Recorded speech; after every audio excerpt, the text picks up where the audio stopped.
Okay, what have we got here today? This is the little golden book of the Three Little Pigs. You've never heard of this story before, have you? No. Have you? Good. Once upon a time there were three bears, a mother bear, a papa bear, and... What are you saying, Adele? What's wrong? That's not it. It's not the story? Pigs. Oh, it's the Three Little Pigs. Oh, Why? once upon a time there were three little pigs. Once upon a time, three little pigs left their mother's home and went out in the world. Into the world! Wow, it's a big place to go. One was a lively little pig who liked to dance, and one was a happy little pig who liked to sing. Ha ha ha ha ha! Oh no, that's a scary laugh. That's not the other one. That's the wolf, I think, isn't it? And one was a smart little pig who remembered that the wolf was always about. Dun dun dun dun. Dun, dun, dun, dun. Okay, here we go. Soon the little pigs met a peddler hauling straw. The first little pig said, "Please, sir, give me some straw so I can build a house." The peddler gave him some straw, and the little pig built his house. But straw is flimsy, so the little house was not sturdy. The second little pig waited until a peddler hauling some sticks came along. Please, sir, He said. give me some sticks so I can build a wooden house. The peddler gave him some sticks, and the second little pig built a house. But some of the sticks came loose. The new little house almost tumbled down. Okay, the three little pigs waited until a peddler hauling bricks came along. Then he said, Please, sir, give me some bricks so I can build a house. The peddler gave him some bricks. The third pig built a strong brick house. It had a thick door and a big chimney. The three little pigs had just finished their houses and moved in when along came a hungry wolf. Hungry wolf. He stopped at the door of the straw house and called, little pig, let me come in," Not by the hair of my chinny chin chin. cried the little pig. "Then I'll huff," roared the wolf, "and I'll puff and I'll blow your house in."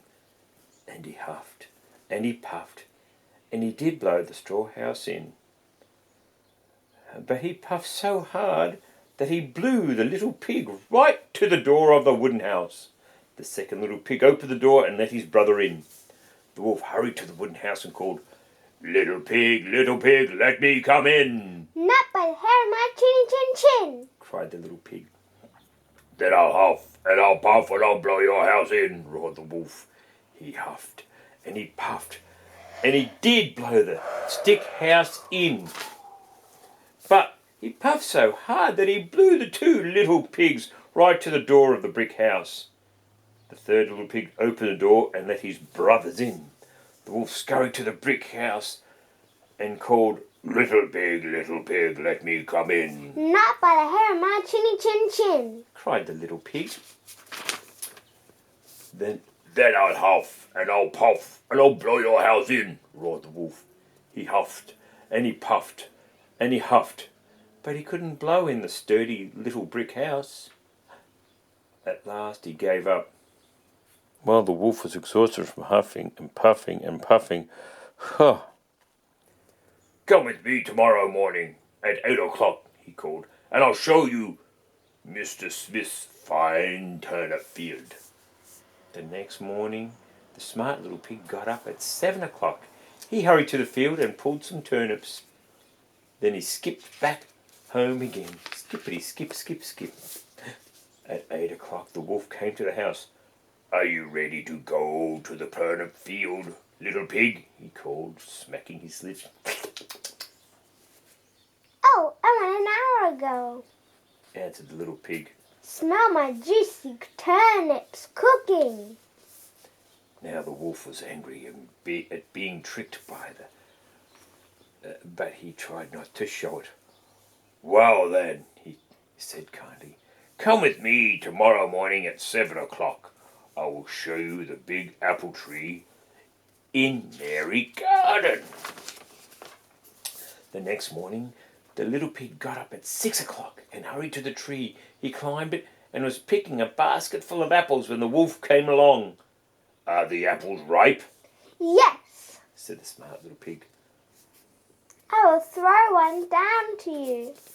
The little pig threw the apple far, far from the tree. It rolled across the grass to a distant corner of Mary Garden and nestled there in a hard-to-find spot. While the wolf was chasing it, the smart little pig jumped out of the tree and scurried to his brick house. The next day the wolf came to the house again. "Little pig," he called, "come to the fair with me tomorrow morning at 6 o'clock. We will have a fine time seeing the sights." The next morning the little pig got up at 5 o'clock and trotted off to the fair. He saw all of the sights. He even bought a butter churn. He was on his way home when he saw the wolf coming toward him. The little pig hopped into the churn and began rolling over and over down the hill. He rolled right past the frightened wolf, who had never seen a butter churn. He rolled right to the door of the little brick house. The next day the wolf came to the house. He told about the round thing that had frightened him. "Oh," laughed the smart little pig. "that was just my butter churn. When I saw that you were coming, I jumped into it and rolled safely home." The wolf gnashed his teeth in anger. You have tricked me many times, but you'll never trick me again, little pig," he roared. "I'm coming down the chimney to eat you." He quickly scrambled up to the roof of the brick house and made his way to the chimney. The smart little pig ran to the fireplace and whisked the lid off the pot of steaming water. When the wolf tumbled in, the little pig popped the lid in place, and that was the end of the wolf. The three little pigs danced all around the room. They had settled down and lived happily ever after in a strong brick house with a thick door and big chimney. And that was the end of this golden book.